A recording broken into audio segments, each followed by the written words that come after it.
మనల్ని ఎవరు ఆపగలరు? వాటాలు కావాలంటేనే గొడవలు అవుతాయి తప్ప పని చేయాలనుకుంటే గొడవలు రావు. సో నేనేం పెట్టుకున్నా, నేను వచ్చింది, నేను నిజంగా నాకు డబ్బులే కావాలంటే మన సినిమాలు ఉన్నాయి. మనం చెప్తా ఉన్నాను, I lead a very luxurious life. If I would be in cinema, I can lead an excellent life. ఎండ పడకుండా, నీడ పట్టున. నా సన్నిహితో ఒక ఆయన చెప్తూ ఉంటారు, నువ్వు డేట్స్ ఇస్తే మేమే ఒక కథ అనుకొని, నీకు గొడుగు పట్టుకోవడానికి ఒకళ్ళు, షార్ట్లో పడితే నీకేం దెబ్బ తగిలి కట్టడానికి ఇంకో ఫిజియోథెరపిస్ట్, ఇంతమందిని పెట్టుకొని మేమే కథ ఆలోచించుకొని మేమే కష్టపడి నువ్వు వచ్చి జస్ట్ 4 యాక్టింగ్ చేస్తే చలిపోద్ది, నీ డబ్బులు ఇస్తాం. అలాంటిది నువ్వు ఇవన్నీ వదిలేసి నువ్వు వెళ్ళి కూర్చొని రోడ్ల మీద కూర్చుంటా, వాళ్ళతో పడతావు, వీళ్ళతో పడితే ఏంటి నీకు కర్మ అండి? ఇది నా దేశం అంటే నాకు పిచ్చి అండి, ఇది నా మ్యాడ్నెస్. నా బాధ ఎక్కడ ఉంటుందంటే, నన్ను భారతీయుడిగా పెంచారు అందరూ. భారతదేశంతో భారతీయత అని పెంచారు.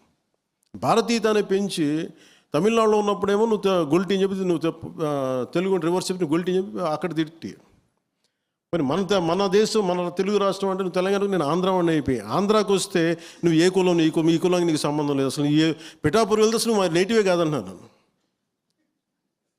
ఇప్పుడు ఎలక్షన్ టైంలో అంటే ఎక్కడికి వెళ్తే ఎక్కడ పారిపోతాయి ఈ దేశంలో. సో నాకేనంటే ఇది షార్ట్స్ ఇప్పుడు నేను కూర్చోబెట్టి ఇది అంటే ఇది బేసిక్గా divisiveness is a disease in human nature. దాని ఏం తప్పు పట్ల, అది పార్ట్ ఆఫ్ నేచర్ అంతే, ఇంక మనం ఏం చేయలేం దానికి. But how do we address it? నా దగ్గరికి 100 ఇంటెలిజెన్స్ రిపోర్ట్స్ వస్తూ ఉంటాయి, ఎవరు ఏం చేస్తున్నారు ఏంటి అనేది. నేను ఇట్లా వాక్ అయి చూస్తూ ఉన్నాను, ఒక్కొక్కళ్ళు ఏం చేస్తారు, ఇంత చేస్తాను, అవును ఇట్లా జరుగుతుంది, ఇలా జరుగుతుంది. మరి కార్యకర్తలు చెప్తూ ఉంటారు, జన సైనికులు చెప్తూ ఉంటారు, పంతాలు వచ్చేస్తున్నాయి, కోపాలు వచ్చేస్తున్నాయి. దీనికే మనం పార్టీ పెట్టింది. మీ కష్టాలు ఎప్పుడన్నా ఒకసారి చూడండి అందరూ. చాలామంది నాకు అర్థం కానీ ఏముంటాయి, నాకు కింద స్థాయి నుంచి పార్టీని నడిపిన రోజుకి కనీసం ఒక 2008 నుంచి ఇప్పుడు దాకా కొన్ని లక్షల మందిని కలిసి ఉంటారు, ఫేస్ బై 1-on-1.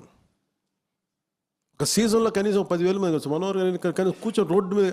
ఇప్పుడు గ్రీన్ ట్యాక్స్ వచ్చింది, గ్రీన్ ట్యాక్స్ తగ్గించాం. ఎలా వచ్చిందండి? మేము రోడ్డు మీద వెళ్తుంటే కూర్చొని బండి ఆపితే చెప్పాను, మాకు ఇది సమస్య, we made it a point. అట్లా ఎన్ని సమస్యలు అలా చేసుకున్న సమస్యలు మనం హైలైట్ చేసుకోలేకపోతున్నాము. ఇవన్నీ బ్రాడ్గా డిఫైన్ చేసుకుంటూ వెళ్తున్నాం ఇవన్నీ. కానీ ప్రాసెస్లో మనందరం అధికారం ఉన్నంత ఐక్యత, అధికారం ఉన్నంత పోరాట పటిమ అధికారంలోకి వచ్చా కొరవడ్డాయి. అందరూ మెత్తబడిపోయారు, నేను మెత్తబడలేదు.